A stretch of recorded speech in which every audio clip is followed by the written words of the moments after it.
Olá pessoal, muito bom dia, boa tarde, boa noite. Você fala com Adra Henrique no programa Adra Henrique Show, onde o show é você, é o meu convidado, é os inscritos no canal do YouTube do Adra Henrique, é o Diego que está na sonoplastia. Obrigado por acompanhar mais uma terça-feira nossas programações da Rádio Nova Estação FM, onde nós fazemos transmissão simultânea com o programa Adra Henrique Show. Aqui antigamente, eu tô aqui na pauta, que eu peguei a folha errada, mas antigamente a gente fazia também o Tambores Franco-Rochenses, voltado para o povo de matriz africana no canal do YouTube do Raízes do Culto. Nova Estação FM 87.5 e www.ne875.com.br. Canal do YouTube do Adra Henrique Oficial no Instagram e Adra Henrique no Facebook, página e o perfil do Adra Henrique. Agradecimento a toda essa galera maravilhosa que vem acompanhando, o canal vem crescendo, as pessoas estão assistindo, aos nossos convidados. É uma maravilha estar junto com você aqui mais uma vez. Tá aqui na descrição, eu deixei o contato do meu convidado, que eu conheço já há muito tempo, já trabalhamos junto, né, Choperia, o homem, ele já foi empresário, hoje ele é pós-graduado, faculdade, formado um monte de coisa, o cara é gabaritado, conheço ele há muito tempo, ele vai falar, né, apresento para vocês, Rui Carlos. Boa noite, Rui. Boa noite, tudo bom? Boa noite a todos os ouvintes, boa noite às pessoas que acompanham o canal. É, o canal do YouTube. E eu tô aqui mais para bater um papo, tá? Sim, lógico. A gente não tá aqui para dar lição para ninguém, dar nada. A gente vai dar nossa opinião, o que a gente tem de visão, né, sobre a pandemia, sobre o Brasil, mas é uma visão de munícipe, vamos dizer assim, né? Cidadão, porque depois, cidadão brasileiro, né? Vamos dizer assim. O canal, através da internet, o canal corre o mundo, né? Então, às vezes, a nossa opinião aqui no Brasil pode ser só no Japão, nos Estados Unidos, em Portugal, onde você se identificar. Rui, para começar, para se apresentar, quem é o Rui? Rui Carlos, né? Rui Carlos. Fica mexendo aqui. O Rui Diego, Carlos, tá tudo bem a imagem aí? Tá tudo bem aí? Tá, a imagem, tudo... Tudo certo? Tudo enquadrado? Tá. Ele fica mexendo, aí depois o Diego chama atenção. Já conhece o Diego, né? Ah, conheço o Diego. É que eu fico um pouco nervoso, né? Não tô normal. Não tô acostumado. Não sou igual você que já tá acostumado, né? Mas toda terça-feira é um nervoso, viu? Todo mundo fica. Pode falar, quem é o Rui Carlos? Então, eu sou nascido e criado em Franco da Rocha. Franco-Rochense. Franco-Rochense. Nasceu no Juqueri. Não nasci no Juqueri, porque não tinha maternidade, né? Como acho que ainda não tem até hoje. Eu nasci em Caieiras, no Hospital de Caieiras, vizinha, então... mas era a única maternidade que tinha. Mais próximo em Caieiras, eu acho que depois de Jundiaí, se eu não me engano, as mais próximas, né? Então tem até um colega que nasceu no mesmo dia que eu e nasceu em Jundiaí. Certo. E eu nasci em Caieiras. Minha família, meu pai, ele... Opa! Tudo bem? Pode ir. Meu pai é nascido em São Paulo também, morador nascido e criado ali na freguesia do Ó. Né? Minha mãe é mineira, né? Minha falecida mãe é mineira, mas também veio para cá, para Santo Amaro, muito pequena, acho que 4, 5 anos de idade, então praticamente a gente sempre morou em São Paulo. Nesses anos de Franco da Rocha, fiz de tudo, conheço todo mundo.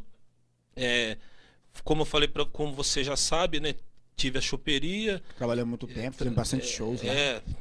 Infelizmente teve que acabar, né? Que, infelizmente às vezes não dá certo o comércio, a gente sabe como é difícil, né? E não deu certo. Aí depois eu estudei, né? Fiz minha faculdade de contabilidade, fiz pós em gestão pública, né? E até atuo como consultor nessa área já há algum tempo já. E assim, a gestão pública é uma coisa que ela não se afasta da política. Então, o gestor público não tem como uma ação de gestão pública se afastar da política. Sempre ela é pautada na política, seja na política de segurança, seja na política pública, seja na política de saúde. Eu já trouxe os convidados aqui antes, eles falam já que política não é só partidária. Não é só partidária. Né? A política é tudo. Né? A política é tudo, na vida da gente a política é tudo. Então, assim, a gestão pública é uma coisa mais administrativa, sim. É de como um órgão público deve atuar, de que forma um gestor deve atuar para atender a população no geral, atender os anseios da sociedade. Porém, ela não tem como ela se apartar da política, né? Da questão partidária, questão ideológica. Não tem como. Um partido ele tem uma determinada ideologia, as ações voltadas para das ações gerenciais daquele órgão administrativo provavelmente seguirão as pautas ideológicas. Isso é fato. Então não tem como a gente desapartar a gestão pública da política. Você é formado em gestão pública. Isso. A gestão pública. Por exemplo, eu faço uma gestão pública, estudo, mas vou trabalhar numa gestão privada. Dá para trabalhar? Então, gestão é gestão. Tá. Entendi. Gestão é gestão. Você vai conseguir administrar normalmente um órgão privado. Só que o órgão privado ele é limitado na questão política. Porque as ações que você toma como gestor administrativo de uma empresa não tem tanto impacto externo. Então, por exemplo, um gestor de uma empresa, as ações dele, normalmente, elas só afetam os funcionários, servidores. Só um minutinho. Ô, Diego tá aí? Diego tá dizendo que o som... Ruth Nunes, obrigado pelo toque. Confirma aí, vê a questão da sonoplastia, não sei se o Diego... Aonde o Diego... Diego, tá bem? Que a Ruth falou aqui que tá um problema na sonoplastia. Tá legal, né? Então, beleza. Tá, o som então. tá bom? Tá bom, o som, tudo. Então tá bom. Ruth, qualquer coisa dá outro toque pra nós aí. Ruth Nunes, obrigado. Então, a questão administrativa de uma empresa privada, normalmente, é claro, se não for uma empresa muito grande, uma empresa que não tenha laços públicos, por exemplo, ela vai afetar só aquelas pessoas que trabalham na empresa, fornecedores, nesse sentido, assim, mais interno. Já a gestão pública, ela impacta toda a sociedade. Porque ela tem que contratar a empresa privada. Isso. Então, assim, quando um gestor público ele toma uma ação, seja ela qual for, ele vai impactar toda a sociedade. Então, é por isso que não tem como ela desapartar da política em si. Você gerir, você vai gerir, porque a administração, gestão, é gestão em qualquer lugar. É saber gerir os recursos, é saber como que eu vou tomar ações em determinados momentos, nos momentos de crise. Mas são essas ações tomadas pelo gestor, elas têm impacto diferente na administração privada e na administração pública. Tá certo, gostei do papo. Tem que vir mais aqui. Quando eu criar meu podcast, eu vou chamar o Rui. Ô Rui, vamos para a pauta. Edmilson Santos, muito boa noite. A Ruth Nunes, muito boa noite. Walter Augusto, muito obrigado, dizendo que o som está ótimo. Rui Carlos, vamos falar do Brasil. Durante a pandemia, o que estamos correndo, né? E depois que acabar, né? Isso. Sim. Só que antes disso, nós vivemos, realmente, a gente era do país no mundo de Éden, no país, sei lá, porque... Alice nos Países das Tá Maravilhas. ruim hoje? Será que antes estava pior? Não, na verdade, assim, o que acontece? Eu sempre falo muito, apesar do SUS ser o maior sistema de saúde do mundo, é o sistema que atende maior quantidade de pessoas, né? É um sistema praticamente perfeito em estrutura. Estruturalmente, a quantidade de postos de saúde... Eu converso com alguns professores estudantes também de medicina, eles falam que o SUS ainda do mundo é o melhor. Sim, ele é o... Então, aí que tá. A questão de melhor a gente pode questionar. Tá. Né? Mas a questão de abrangência, ele é o que mais abrange, é o que mais atende. Acho que é por causa disso. Sim, né? ele tem uma abrangência muito grande, assim, então ele atende muitas pessoas e é o sistema público de saúde que mais atende gente no mundo. Então ele é o mais acessível, vamos dizer assim. Porém, assim, o sistema de saúde, ele sempre foi precário. Sempre foi. Não teve uma época que você fala para mim que o hospital foi bom, o hospital público foi bom. Senão, não fazia nem sentido terem planos de saúde, né? Então, assim, apesar dele ser um sistema muito abrangente, o dinheiro é muito mal gasto. Infelizmente, o dinheiro no Brasil, para tudo, é muito mal gasto. O dinheiro público ele é mal gasto, ele é mal gerido. Então, assim, o SUS ele tem condição, sim, de atender muito mais do que atende, ele tem condição de fazer muito mais do que faz. Mas, infelizmente, pela corrupção, os desvios, ele acaba sendo um sistema que não atende da forma que deveria. Na verdade, antes da pandemia, também morriam pessoas aguardando cirurgia, pessoas que recebiam resultado de exame só depois de mortos. Né? Verdade. Isso a gente... Aposentadoria só depois de morto. Então, a gente sabe que esses problemas sempre existiram. Só que o coronavírus, a doença, ela expôs isso com muito mais facilidade. Quer dizer assim, a cratera estava aberta, acho que estava escondida. A pandemia veio, mostrou que realmente já tinha existido. Sim, é como se você tem uma fratura, né? É como você tem uma fratura ali e você colocou um band-aid, aí de repente o band-aid caiu. né? É claro, é óbvio que aumentaram significativamente os atendimentos, tudo, aumentou muito, né? Aumentou muito, 500, 600%, a questão dos atendimentos. E uma coisa que já não é boa, ela passa a ficar muito pior, né? Aí a gente tem um outro aspecto, né? Dinheiro que chegou para essa finalidade, ele não chegou para o fim dele. Ah, entendi. Tipo, foi até bom você tocar nesse assunto, não sei que hora que você pode falar. O dinheiro que chegou, que eu vejo a televisão, muita gente não acredita na mídia, mas tem que assistir, né? Sim. Pra gente até conversar sobre isso. Quando chegou na gestão pública, foi para pagar outras folhas. Então, o que acontece? Assim, infelizmente, assim, é um dinheiro que chegou, quando a gente fala assim, que é verba carimbada, né? É uma verba que vem, inclusive as verbas de emendas, que é muita discussão dessas verbas de emenda parlamentares, e essa verba do Covid é uma verba que vem carimbada, né? Que a gente é um jargão que se usa no órgão público. Carimbado, o que quer dizer? É porque ela é destinada. Ah, já tá certo. É a verba que é para aplicar naquela coisa. Tipo, pum, já é só para aquilo. Só para aquilo, você vai usando aquilo.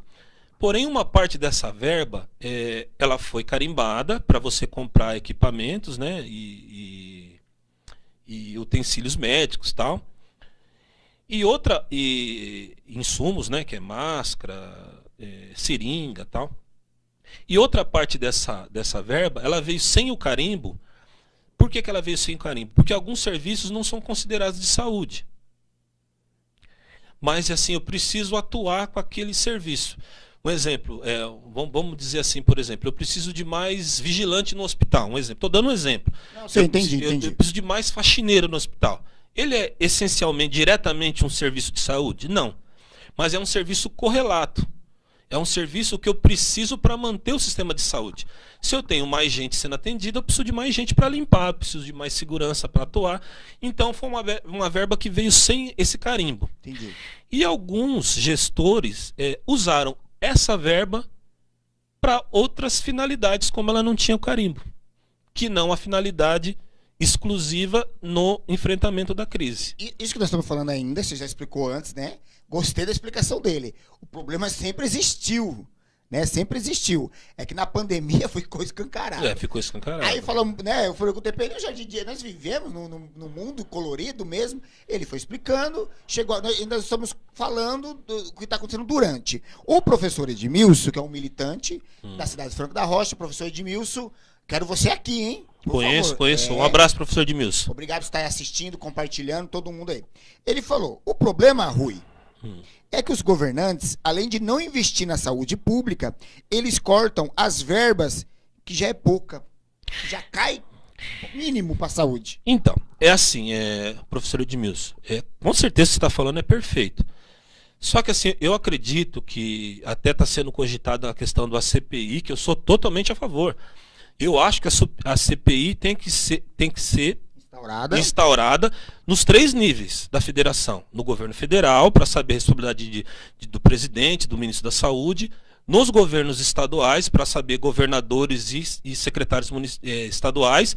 E nos municípios. Deixa eu aproveitar aqui. Você só acha que só vai para frente, não porque o Cajuru, que foi uma das pessoas que expôs, se o povo cobrar? Então, na verdade, assim, infelizmente, assim, a opinião pública ela é muito importante. Hoje a gente vê que as redes sociais, principalmente, que é o que influencia muito mais, né, o político hoje, porque ele recebe esses ataques, essas cobranças em massa na rede dele. Então, isso daí ajuda bastante, é claro. Você se manifestar, qualquer pessoa se manifestar, isso ajuda. Eu acredito que a imprensa também é um trabalho da imprensa, que a imprensa faz, você como imprensa hoje, e a imprensa no geral, quando ela é séria, quando ela faz um trabalho sério, também ajuda muito. Tá?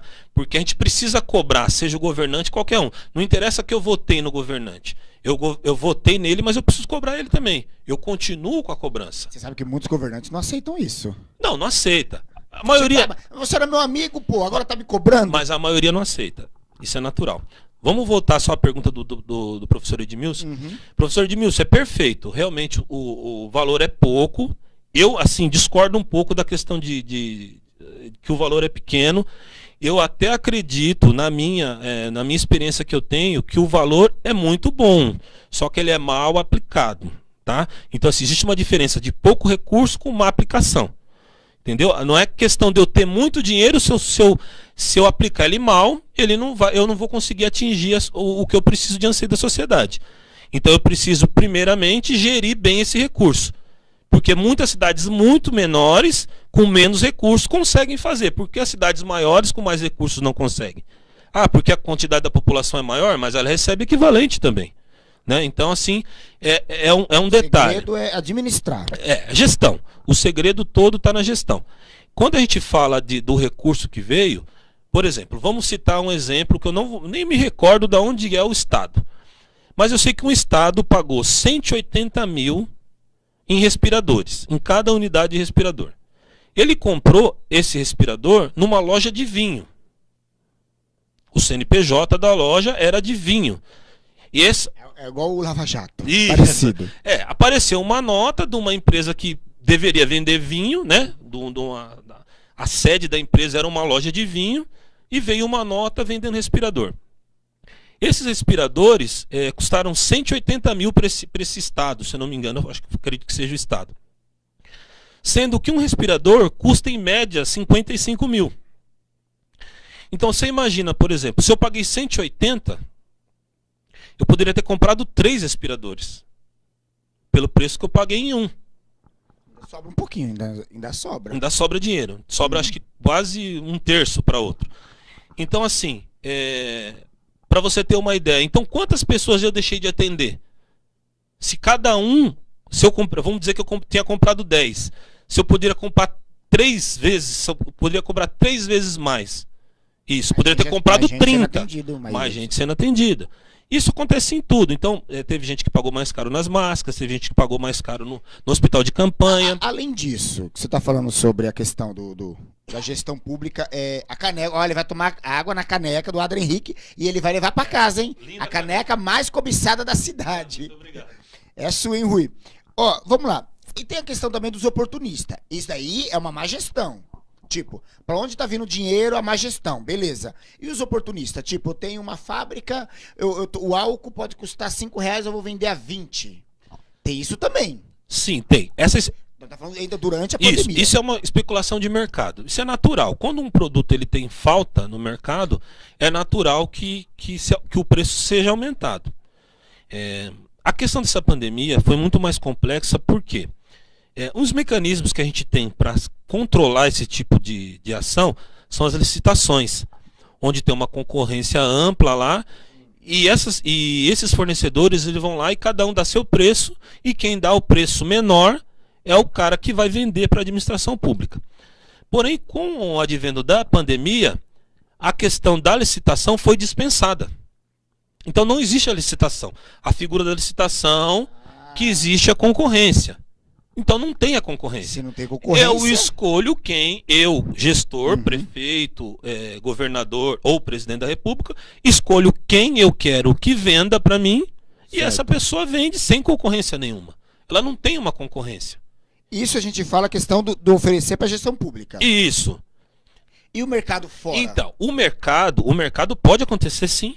Não estou questionando que não possa acontecer. Só que o gestor, numa situação dessa, ele tem que ficar atento nisso. Porque a gente sabe que numa questão de pandemia, é óbvio que medicamento ia aumentar, é óbvio que máscara ia aumentar. O que eu preciso ser? Um gestor antenado. Pô, eu sei que um exemplo, eu sou gestor de São Paulo. Mas eu sei que no Paraná, o respirador está sendo vendido por uma empresa lá a 50 mil. Pô, eu ligo para a empresa do Paraná. Por que eu preciso comprar da empresa de São Paulo, que é 180? Ah, lá vai demorar mais, não tem problema, mas eu vou pagar o preço justo, entendeu? Porque para tudo você tem um preço de mercado. O respirador, na verdade, ele é 25 mil reais num momento normal. Eu estou falando em 50, ele já está o dobro do preço. Porque também o cara vai querer faturar em cima também. Sim. Ele já vai aproveitar o cambalacho. Sim, que é o capitalismo, é natural isso no capitalismo. O cara quer ganhar mais e não quer saber se as pessoas estão doentes ou não estão. Ele vai querer ganhar mais. Mas eu estou falando já de 50 mil, porque 50 mil já é o dobro. O respirador custa 25. A USP chegou, se eu não me engano, a desenvolver um projeto aí para fazer por R$2.000. Eu lembro. Eu acompanhei. Você viu algum gestor Não público vi. interessado nesse projeto? Nem o próprio governante Então, ninguém se que interessa. administra a USP, porque é do governo, não é? Sim, do governo do estado. Nem o governo do estado de São Paulo. Então, Nem é o próprio falou, vamos comprar da USP. para você ver, então, por que não se teve interesse? É muito barato, talvez. Entendeu? Então, assim, simplesmente é o que a gente pode entender. Eu não tenho como entender de uma outra forma. Que eu deixo de comprar um produto. Porque isso que ele tá falando é uma visão sua, não é que, né? É uma visão Sim, sua. é o que eu tô vendo, o que eu tô observando de Brasil. Uhum. É uma aula. Porque a gente não.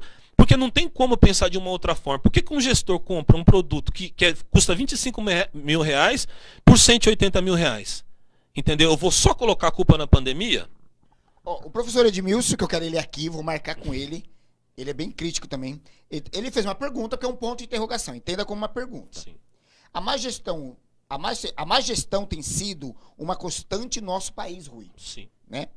Como resgatar uma gestão pública de qualidade e democrática? Uma pergunta que ele colocou ponto de interrogação. Eu acredito, professor Edmilson, que assim, eu acho que, querendo ou não, a gente tem nessa desconfiança realmente de que melhores gestores virão, e a gente acreditando a cada dia, acreditando em um, acreditando em outro, e quebrando a cara, né? Sempre, a gente acaba sempre, na maioria das vezes, quebrando a cara.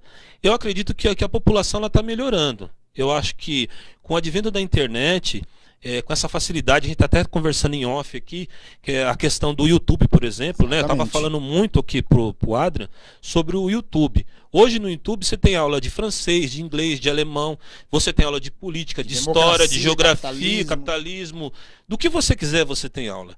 Então assim, com o celular na mão você consegue estudar. Você viaja o mundo sem sair de casa. Na nossa época, professor Edmilson, a gente tinha que descer na biblioteca se a gente quisesse saber de qualquer assunto. Tinha livros, inclusive, que eram em outras línguas. Eu conheci professor, por exemplo, que dava aula para mim de química, que ele falou que ele teve que aprender inglês primeiro, para conseguir os livros, né, ler os livros, para depois ele fazer a química, porque não existia literatura em português. Na época que ele fez a faculdade dele. A tradução, não existia. Não existia a tradução, não existia o exemplar em português. Então ele teve que aprender inglês para poder estudar o que ele queria. Hoje você tem isso tudo no YouTube, você tem professores sérios. Claro, você tem um youtuber lá que ele é militante e tudo, tal, que ele vai falar só o que você quer ouvir. A internet você pega você aquilo, filtrar. Você vai filtrar. Então, mas você tem professores sérios lá, inclusive professores da USP, da Unicamp, de vários lugares que dão aula gratuita de qualquer assunto. Então ficou fácil de você ter informação. Por exemplo, esses dias eu estava conversando com o meu filho, né? Até falei para você que ia expor isso na internet. Meu filho tem 7 anos, o meu caçula tem 7 anos. E a gente conversando, ele falou assim, queria tanto que o cachorro ficasse aqui dentro de casa, né? Que a gente tem um labrador. Aí eu falei, não, é um labrador, é grande. Aí ele pegou e falou assim, aí eu falei para ele, não, mas aí tinha que dar banho nele todo dia, o cachorro, pô, todo dia, como que a gente vai colocar um cachorro dentro de casa? Pô, não, pai, cachorro não pode dar banho todo dia. Eu falei, como não? Ele falou, pai, o cachorro só pode dar banho de 15 em 15 dias. Eu falei, mas por quê? Ele falou, não, porque o cachorro tem uma proteção, né, natural dele, que se ele tomar banho todo dia, ele cai essa proteção, ele pode pegar uma doença, o pelo não pode ficar úmido por muito tempo. Pô, meu filho tem 7 anos. Você sabia dessa informação? Não sabia. É uma informação nova para mim. Né? Depois, inclusive, eu fui consultar na internet para saber o que era. Realmente é isso. Tal. Assim, ele falou da maneira dele, mas assim, ele já... A questão da memória fotográfica. Isso. A criança tem aquela memória fotográfica. Mas ele sabe o que ele está falando, porque ele foi lá e pesquisou aquilo, ele recebeu aquela informação. Então, assim, hoje é impossível a gente falar com um adulto que não tenha conhecimento. Verdade. Então, assim, o adulto, ou ele está falando, ele está espalhando uma mentira, porque ele é leviano ou porque ele é muito ignorante.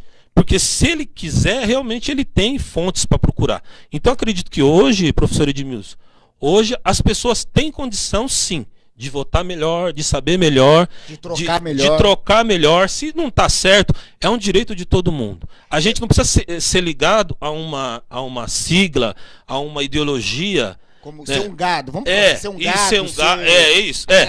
Você não precisa seguir o rebanho, vamos dizer assim, né? Mas você precisa seguir o rebanho. Hoje a gente pode muito bem ver, estudar e conhecer as várias culturas, as várias formas políticas, os vários gestores que a gente tem, os vários políticos que a gente tem. Porque hoje, se a pessoa pesquisa na internet quem tá no reality show, o candidato seu, pesquisa ele direito. Isso. E pior que vem coisa, o pessoal descobre. Isso, então assim, eu acredito, professor Edmilson, que isso já está mudando. É claro que é uma mudança a longo prazo. Muita gente ainda não tem internet, infelizmente, no Brasil. Muita gente ainda não tem condição, recurso, né? Até do ensino básico. Infelizmente, a gente sabe disso. A gente que é brasileiro sabe disso, que o Brasil ainda está atrás de muitos países, infelizmente, na questão da educação, da cultura. Mas, aos poucos, a gente vai sair desse buraco. Ao passar do tempo, isso daí vai mudando e a gente já está vendo as mudanças. Elas já estão acontecendo.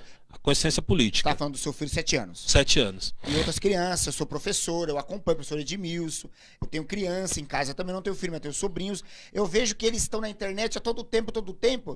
Eu tinha uma camisa assim, escrito assim, Minecraft? Minecraft. Eu nunca reparei no Minecraft. Acho que eu vi o Felipe Neto falando uma vez no Roda Viva sobre Minecraft. Eu tô andando pra cima e pra baixo, meu sobrinho, que 5 anos, olhou e falou, essa camisa é do Minecraft. Eu falei, Minecraft? Eu olhei assim, eu falei, não sei. É a questão disso. Pode ser, até que nós estávamos falando também, em off, que daqui mais pra frente as crianças vão crescer inteligente e crítica. Sim, elas já são críticas, né? Hoje uma criança, assim, eu converso com meu filho de 7 anos praticamente como um adolescente. Eu não consigo conversar ele como uma criança, como eu. Questionam, né? Como eu tinha, como uma criança que eu era com 7 anos. Né? Uma criança que talvez o meu filho, que hoje tem 21, mas o do meio tem 21, era. Na época eu tenho 3. Não, eu tenho 3. A minha filha tem 25, 21 e o pequeno. E o pequeno de 7. Depois vocês fazem a conta. E assim, são diferentes. Então cada geração ela é diferente uma da outra. E aos poucos isso vai mudar. As pessoas vão escolher melhor ou pior, talvez, a gente não sabe, mas assim, a questão, essa característica da gente acompanhar um partido, acompanhar um político durante muitos anos, igual a gente aconteceu em vários locais, não só na questão da gestão brasileira em si, mas se você colocar, por exemplo, o estado de São Paulo foi governado pelo PSDB por mais de 20 anos, né? Nossa, tá na hora de... Né? Muito mais de 20 anos. O governo federal foi 16 anos, né? Do Partido dos Trabalhadores. Aí você vê na Bahia... Fernando Henrique ficou 8 anos. Isso, a Bahia ficou... A ACM.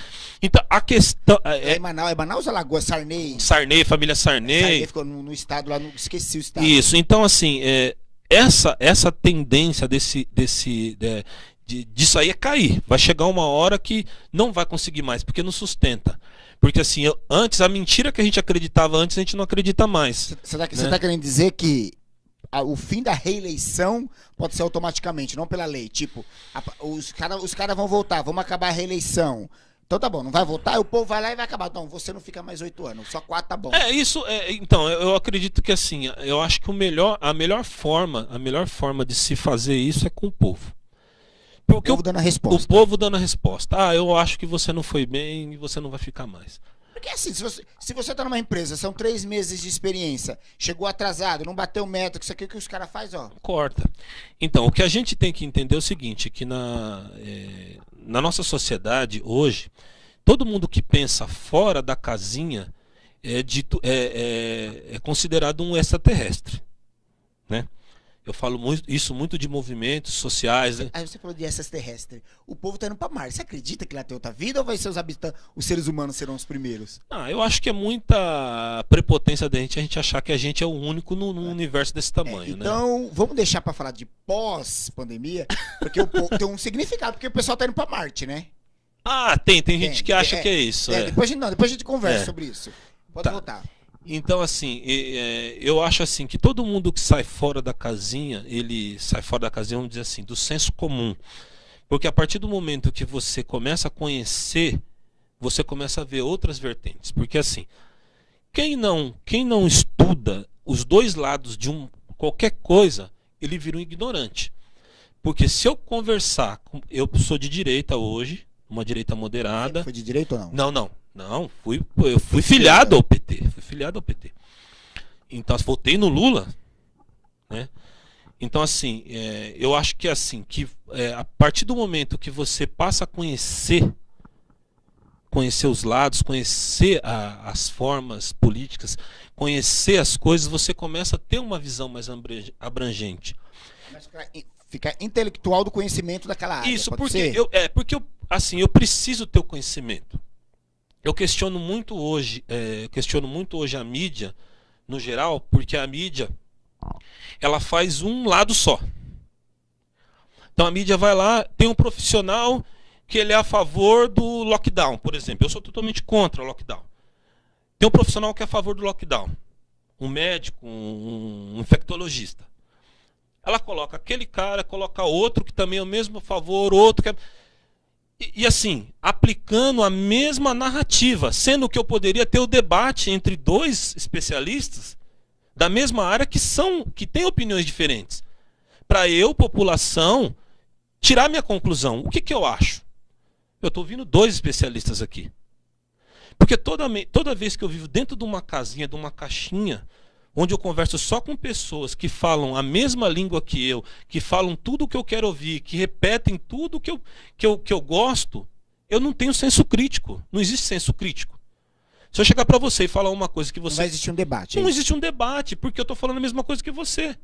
Não tem debate. Né? O que vai acontecer é trocar um autoconhecimento. Isso, eu estou numa zona de conforto. E aí eu não tenho expansão de ideias. Então, a partir do momento que eu olho o cara falando que sim, que ele é a favor, depois eu olho para o outro falando que é contra, eu vou ouvir a argumentação dos dois. Eu posso até em algum momento falar assim, pô, o que esse falou é verdade e o que esse falou é verdade. Mas na minha opinião, eu acho que eu deveria seguir esse. Mas eu tenho o outro lado embasado, eu tenho um outro embasamento do outro lado. E a hora que eu puder discutir, eu vou falar, tem uma situação também que eu vi um outro infectologista falando que devido a isso, ele não concorda. Você entendeu? Então é fundamental que quando a gente queira adquirir qualquer conhecimento, a gente ouça várias vertentes daquele assunto. Principalmente na política. Eu sou esquerdista, um exemplo. Vou ouvir só esquerdista? Não, vou ouvir o cara da direita fala também. Porque lá em Brasília, ou em qualquer Câmara de Vereadores, ou senadores, deputados, a esquerda, por mais que esteja divergência, vai escutar a direita. Sim. E a direita vai escutar a esquerda. Vamos chegar num... Isso, a gente pode até não concordar. Eu tenho o direito de não concordar, você tem o direito, qualquer pessoa, qualquer ser humano tem o direito de não concordar. Mas você não pode se negar numa democracia o direito do outro falar. Eu não posso, sendo direitista, igual eu vejo alguém... postagens que eu vejo falando assim, tô postando aqui, mas eu não quero que nem um apoiador do Bolsonaro comente. Pô, então eu não posto. Porque se você é de esquerda, até alguém do Lula mesmo vai discordar de você. Então... Não, peraí, não é assim. Aí. Então, quer dizer, a democracia, ela tá para isso. Para que a gente tenha essa troca.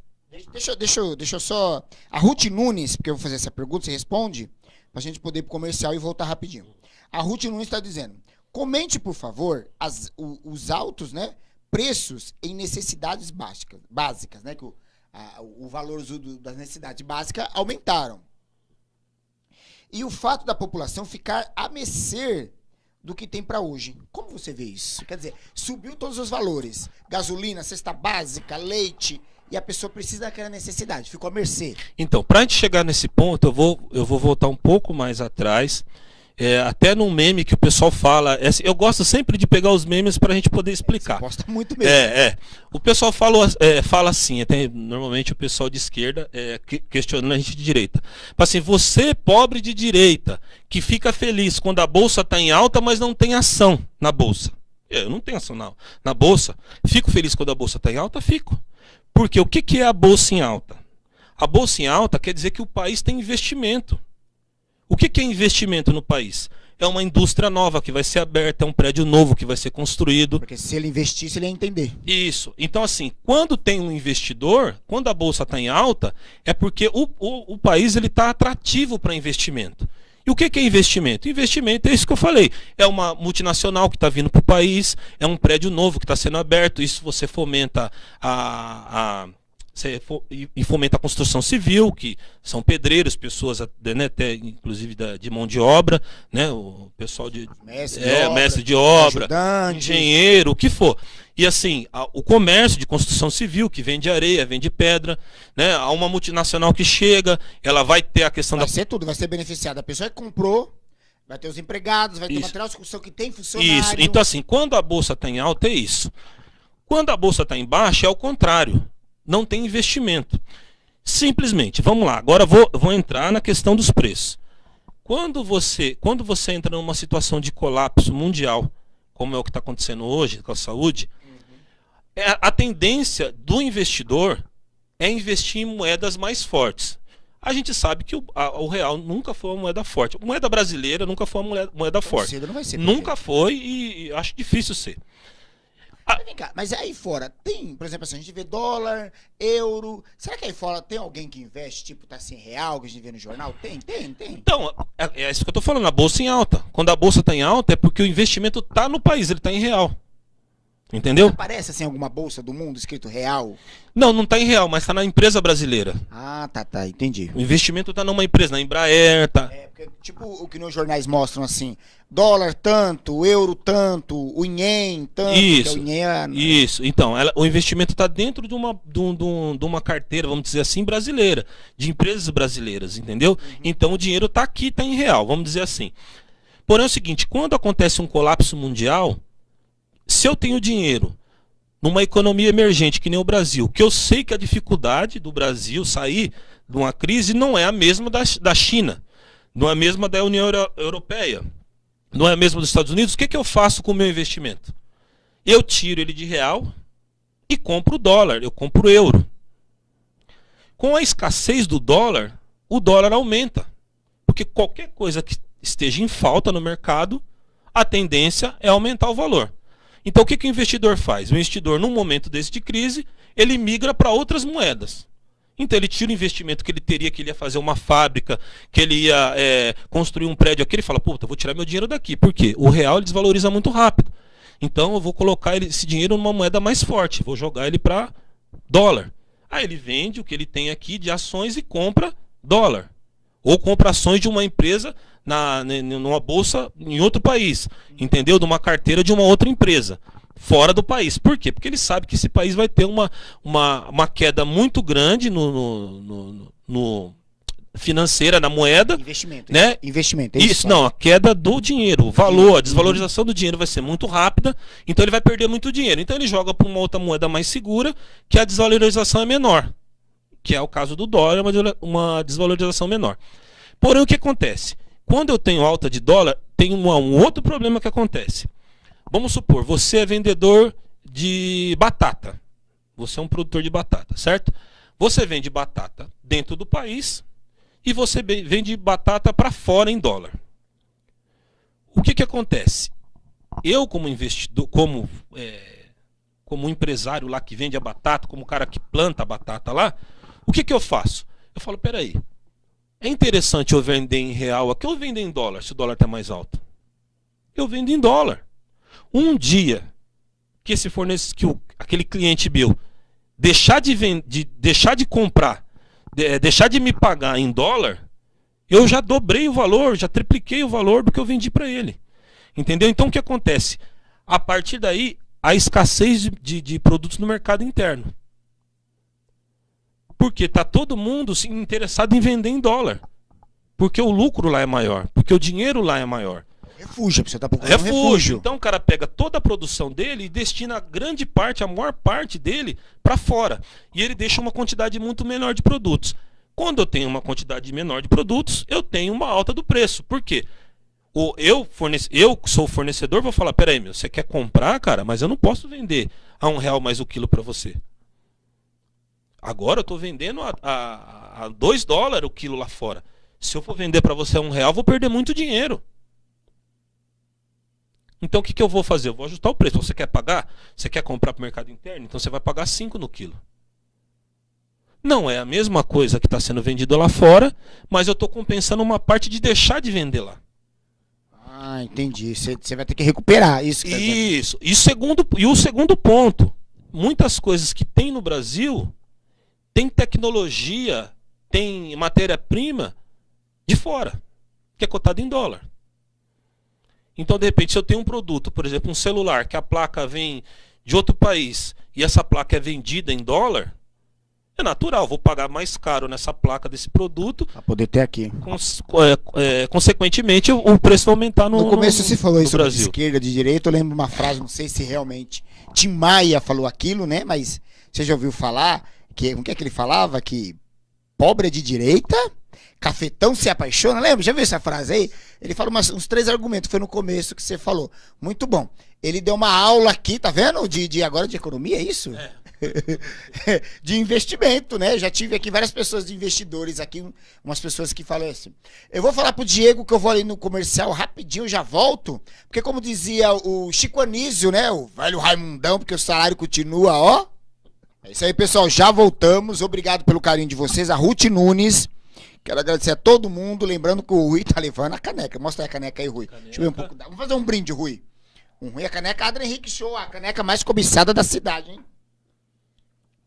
Ô Rui, vamos voltar aqui, partindo do pressuposto, que é um pouco de água aqui, ainda bem que é água. Partindo do pressuposto aqui, pra gente falar sobre pós-pandemia. Vai acabar a pandemia. Creio eu. Você crê também? Eu acho assim que... Tá funcionando, Diego? O microfone, Tá tudo? funcionando aqui, Diego? Diego, não tá aí? Em casa. Alguém em casa? Ruth Nunes. Ruth, tá funcionando, Tá Ruth? funcionando, o Ruth, áudio. de onde que você é, Ruth? Dá um esclarecimento aqui. Tá? Vê aí qualquer coisa, dá um toque, pode falar. Então, eu acredito que sim, a pandemia ela vai diminuir, a doença ela vai continuar no país aí durante muitos anos, né? Igual várias outras doenças que existem, né? Que continuam, inclusive a H1N1 ela continua no país, né? A gente tem, Suína ainda tem. a gente tem vacina para ela tudo, mas ela continua aí. Vão continuar morrendo pessoas, infelizmente, por doença, porque morrem, não tem jeito, né? Acaba alguém ficando sem atendimento em algum momento. A gente está vendo até algumas pessoas que tomaram as 2 doses acabaram morrendo, né? Agora, não sei se porque não tomou no tempo certo. Cuidados. Eu não sei. Bom, não sei, né? Então a gente não sabe aí a questão, como que vai ficar no geral. Mas que a pandemia vai chegar uma hora que ela vai realmente reduzir esse índice de mortalidade, vai diminuir bastante e a vida, teoricamente, vai voltar a ser o normal. É óbvio que é óbvio que depois de uma pandemia dessa, da gente ficar em casa trancado, da gente ver todo esse estrago que está sendo feito na economia e uma série de coisas que estão acontecendo, da gente voltar à vida normal, né? A gente não vai ter um normal. Eu tenho até uma opinião, eu acho que, por exemplo, no transporte público, acho que deveria ser obrigado pro resto da vida. Máscara. Hospital, transporte público, pro resto da vida. Igreja. Pro resto da vida. Porque assim, o transporte público e locais assim muito fechados, é que assim, se a gente for falar de igreja, a gente vai ter que falar de festa, de baile também, né? Mas pelo menos o transporte público, né? E na escola, o que você acha também? Não, eu acho que não tem necessidade, vai chegar uma hora que não precisa. Mas assim, eu acho que o transporte público, principalmente, porque o transporte público é um link de pessoas de todo os lugares. Porque você pega a linha 7 Rubi, você embarca na estação de Francisco Morato, vai ver gente de Campinas, porque desceu em Jundiaí. Na Sé, no Tietê. Exatamente. Que vem gente de outros estados, de outras cidades, entendeu? Então, assim, avião. Então, acho assim, que no transporte público, no geral, acho que devia continuar. Tanto que no Japão, acho que na própria China, já é costume deles. Japão, acho que até, não sei se é lei, mas é costume. É um costume de usar máscara em transporte público. Então acho que pra mim não deveria. Geral, lá é geral, não é só transporte público na rua, tudo. Eu não sei direito, eu não posso falar que eu não tenho essa informação. Mas assim, eu acho que isso deveria continuar. Acho que o álcool, bom, lavar a mão já é de praxe. Deveria ser, né? O higiene, já o higiene deveria ser básico, né? Mas infelizmente, a gente vai falar de outras questões, falta de saneamento básico, falta... Nossa, aí a gente vai voltar pro início. A gente entra em outras questões. Mas assim, eu acredito que vai voltar, a gente vai ter um problema sério com a questão da economia, né? Porque a gente via falando muito da questão, a gente cuida da saúde e a economia vê depois. Então é complicado, porque assim, muita gente, por exemplo, que trabalhava, tinha seu plano de saúde. Essa pessoa não ia afetar o sistema SUS, porque ela ia procurar a rede privada de saúde. Hoje ela não trabalha mais. Não tem o plano de saúde. Ela vai pro SUS. Não tem. Também quem não está trabalhando mais também tirou o filho da escola particular. Então, assim, tudo isso vai acarretar um problema grande no Estado. Nas costas do Estado, de mais recursos que ele vai ter que desempenhar. E com menos... Isso já está falando pós-pandemia. Pós-pandemia. E com menos receita. Porque se eu tenho quantidade menor de pessoas trabalhando, eu tenho quantidade menor de consumo. E o que gera receita para o Estado é o consumo. Quando você compra lá uma bala, um chiclete... E você acha que vamos se recuperar? Rapidamente? Não, rapidamente é impossível. É impossível um país como o Brasil, do tamanho do Brasil, e com o histórico que a gente tem, de problemas que já nessa área já existiam, né? Porque a gente só não tem desempregado pós-pandemia, né? Durante a pandemia. A gente tinha desempregado antes da pandemia, né? Então essas pessoas se somaram a mais as outras pessoas agora da pandemia. Então teve uma soma. E detalhe, a gente tem um outro problema mais sério. Por exemplo, o pai de família, que ele tem seus 40 e poucos anos, 50 anos, num pós-pandemia, como será que ele vai conseguir emprego com tanto menino de 18, 20, 22 formado? Porque você concorda que se tem mais oferta, eu posso... Já estava assim também antes, né? Então, já estava complicado. Você concorda comigo que se eu tenho mais oferta, eu vou poder escolher o profissional mais gabaritado, mais, né, qualificado. Então, assim, muitas pessoas não conseguirão voltar para o mercado de trabalho mais. Porque elas não têm mais idade para isso. Talvez não tenha nem qualificação. Às vezes o cara está há 30 anos naquela empresa lá, mas ele foi subindo de cargo lá, mas nem precisou estudar nada, foi pela expertise dele, por ser profissional, ele começou a operar uma máquina lá e está lá até hoje. Só que se ele for mandado embora hoje, o mercado está diferente de 30 anos atrás. Hoje não vai valer mais só a experiência dele. Eles vão querer uma qualificação profissional. Aí ele não tem curso, ele não tem uma faculdade, você entendeu? Ele foi na raça, não foi? Ele foi na raça, então ele acaba ficando fora do mercado. Porque quem for contratar, vai contratar o cara que tem experiência. Ô, Rui, mas isso eu já escutava desde pequeno, hein? Você acha que tá piorando? Não, a tendência é sempre piorar. Porque assim, quanto mais oferta de mão de obra você tiver, mais seletivo vai ser o processo. Porque eu tenho condição de selecionar o melhor. Eu vou selecionar o profissional mais jovem, o profissional mais gabaritado e o profissional mais experiente. Então eu posso ter essas três qualidades num indivíduo que aquele com 40 anos, que ele está lá há muito tempo, ele não vai ter. Já começa pela juventude. É um cara que vai precisar mais de médico, é um cara que pode ficar doente mais fácil, diferente de um rapaz de 22 anos, né? Tá. A Ruth, ela é de Francisco Morato. Quero mandar um abraço para todos moratenses, as pessoas que moram em Morato, trabalham em Morato, saem de Morato para trabalhar, junto com o mestre Nicão. Capoeira, procure aí Walter Augusto aí, em Francisco Morato, o mestre Nicão. E ela mandou outra pergunta. Será outra pergunta? Vamos ver aqui. Acho que é um bate-papo entre ela e o professor Edmilson aí. O professor Edmilson falou tudo. O mais prejudicado com tudo isso é a classe dominada. Não tem emprego, não pode se alimentar, saúde em péssimas condições, defasagem maior, o que já existia em questão. Realmente, sempre vai voltar para o mais pobre, é óbvio. É óbvio. Quando a gente vê... Por isso que assim, a gente tem que tomar muito cuidado. Mas são os povos que movimentam o Brasil, né? Sim, mas então, aí que eu falo para você, a gente precisa tomar muito cuidado quando a gente expõe certas questões no geral, generalizando, né? O brasileiro, as pessoas em geral, elas são muito de generalizar as coisas. Então, por exemplo, eu chego assim e falo, fique em casa. Aí você vê o artista lá, aí você vê a Globo mostrando assim, o que você faz? Eu faço eu faço natação com meu filho aqui na piscina de casa, meu filho assiste YouTube, Netflix, a gente joga uns jogos. Gente, tem gente que não tem nem um piso de cimento dentro de casa. A Globo já não mostrou mesmo para criar esse entendeu? Esse diálogo, não tem nem essa discussão? Tem gente que não tem nem um piso de cimento dentro de casa. Tem gente que tá num barraquinho, uma família com 10 pessoas enfiadas dentro de uma casa. Você entendeu? Essa pessoa tem condição de ficar na Netflix? Como que essa pessoa vai ficar em casa? Como você vai segurar 10 crianças dentro de casa sem nem ter o que comer direito? Mas chega uma hora que até a Netflix não aguenta. Sim, então, não, mas tem pessoas que não têm, né? Esse que é o problema, pessoas que não têm o que fazer dentro de casa. E assim, essas pessoas, elas saem para trabalhar, muitas vezes, para comprar a janta. O cara sai de manhã para ele comprar o almoço, sei lá, e sai mais tarde, depois do almoço, para comprar a janta. É tipo acreditar, se ficar em casa vai morrer de fome. Se sair para trabalhar, vai morrer de doença. Então você tem que optar por quê? Então, aí assim, Adrien, a partir do momento, eu penso assim, a partir do momento que a gente sai na rua, a gente está correndo algum risco. Você saiu de casa, você está correndo um risco. De ter um tiroteio, de morrer atropelado, sei lá, de qualquer coisa. Tudo então, é risco. Então você vai ter sempre um risco de qualquer coisa. É óbvio, ninguém está falando para ninguém se aventurar, para sair sem máscara. Não, a gente está falando para seguir os protocolos, usar máscara, mas se você tiver que sair para trabalhar, você precisa trabalhar. Porque assim, nenhum governo vai prover. Porque até porque não teve lockdown. Mas essas fases vermelha, roxa, não diminuiu os casos de morte. Não, então, aí que tá. A gente fala, tem corrente que fala que diminuiu, tem corrente que fala que não diminuiu. Mas assim, eu tô querendo até ser mais amplo que isso. Não, eu tô entendendo. Tô muito mais amplo. Porque assim, tem gente que não pode ficar sem trabalhar. Não pode, simplesmente não pode. Não pode Não mesmo. pode.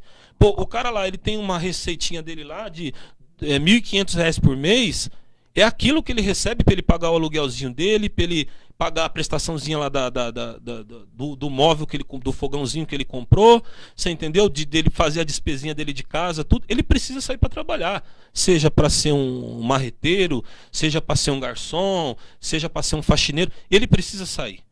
Né? Porque está falando das pessoas nesse nível. Uma pessoa num nível mais alto, talvez o cara tenha lá uma reservinha de dinheiro, ele consiga ficar um pouco mais tempo parado, ele tenha ações da bolsa, vamos dizer assim, né? Bitcoins, agora eu gosto de bitcoins. Ou ele tenha... Você entende bitcoins, né? Não, um pouquinho, quase Nem nada, quero, quase né? nada, quase nada. Ou ele tenha um trabalho que ele possa fazer remoto, então ele fica em casa porque ele vai trabalhar remoto. Então são coisas diferentes. Então quando a gente generaliza e fala, não, fica todo mundo em casa, peraí, mas tem gente que não pode ficar em casa. Mas o governo tem que prover? Tem, mas será que o governo vai prover o aluguel, a alimentação? Não vai prover. Eu acho que é uma opinião, não é uma pergunta do professor Edmilson. Se quiser, dá até para juntar aqui o que eu vou perguntar. O auxílio emergencial, esse é minha. Esse auxílio de ajuda, bolsa não sei o quê. Você acha que colabora? É o ar-condicionado. Você acha que colabora? Né? Você acha que colabora? Aí o professor Edmilson entra aqui. O atual governo triplicou o número de fome no Brasil. E o desemprego já ultrapassa de 14 milhões. E até agora não vimos nenhuma ação de resultado desse governo. Ao contrário, o governo liberou geral para os empresários aumentar a forma abusiva e os produtos de mercadoria. Aí, ajuntando aqui, o auxílio emergencial de 200, de 100, de 50, sei lá, você acha que ajuda? Aí o professor Edmilson colocou aqui essa observação. Então, o que eu penso disso? Todo o auxílio ele vai ajudar, é óbvio. Seja o Bolsa Família, né, que sempre ajudou. O Bolsa Família, acho que, se eu não me engano, se o professor Edmilson... marketing mesmo, política, eu acho que é né? R$89, se eu não me engano, por pessoa. O professor Edmilson deve estar mais por dentro disso. Era R$89 por filho, se eu não me engano, né? Por filho na escola, uma coisa nesse sentido. O Bolsa Família, R$89. Ele ajudava. O auxílio emergencial, no primeiro ano, que foi no ano passado, ele chegou a 1.200 para mães que eram arrimo de família, né? Uhum. Então, essas mães receberam R$1.200 durante 4, 5 meses, eu não sei direito o tempo. Claro, esse valor vai ajudar. Hoje, o auxílio emergencial diminuiu. Ele está, o máximo, 375 para a mãe arrimo de família, e ele está, o mínimo, R$150 para uma pessoa sozinha, né? Se você Sem filhos. Não, uma família de uma pessoa, que eles dizem, né? Uma família de uma pessoa. Então, você mora sozinho, não tem filho, não tem ninguém. Tem direito ao Bolsa Família. Você tem o direito... Não, é o auxílio emergencial. Mesmo que você receba a Bolsa Família, você tem o direito ao auxílio emergencial, porém você tem que optar por um ou pelo outro. É óbvio que o cara vai optar pelo 150, né? Então, assim, é quase o dobro do Bolsa Família, vamos dizer assim. Eu acredito que ajuda, sim, ajuda. Mas não é suficiente. Nem o Bolsa Família é suficiente, nunca foi.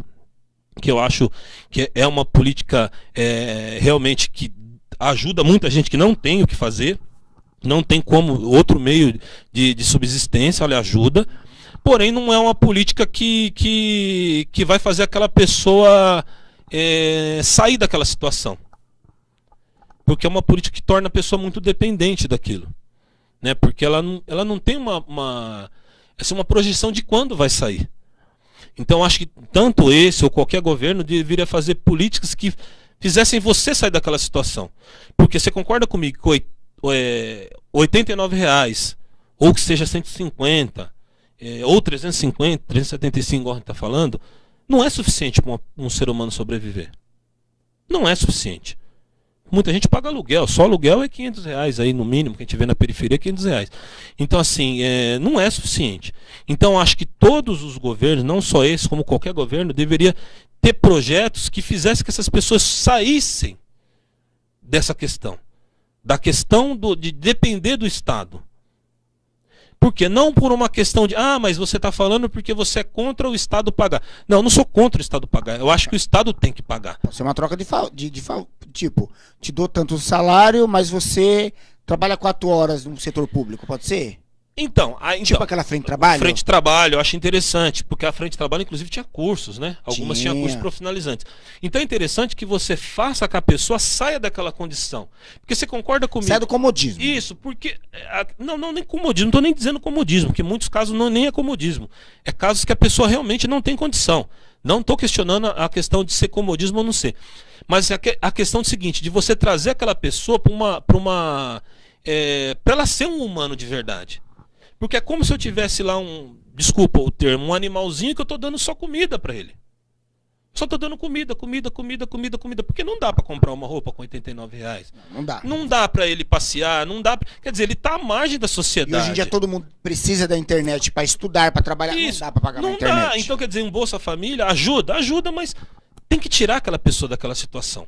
Eu tenho que tirar. Eu tenho que fazer com que aquela pessoa daqui 1 ano ou 2 anos, ela esteja empregada, ganhando um salário suficiente para ela se autossustentar, para que ela saia, que a gente fala que a pessoa está à margem da sociedade, vamos dizer assim, à margem da pobreza. O médio, que o Emílio fala. Isso, ela está à margem da pobreza, porque ela está abaixo, ela não tem acesso a nada.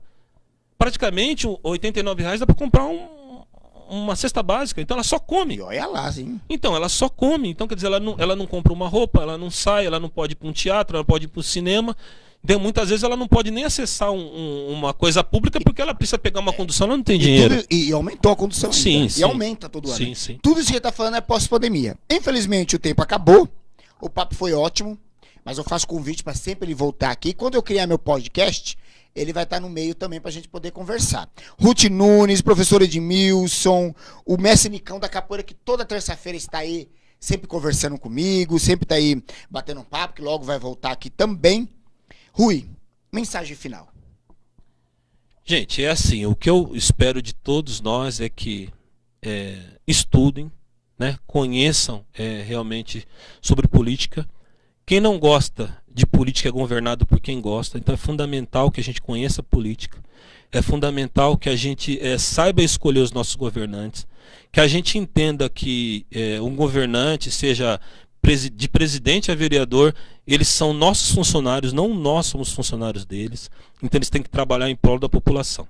E um recado da pandemia é o que a gente fala, use máscara, né?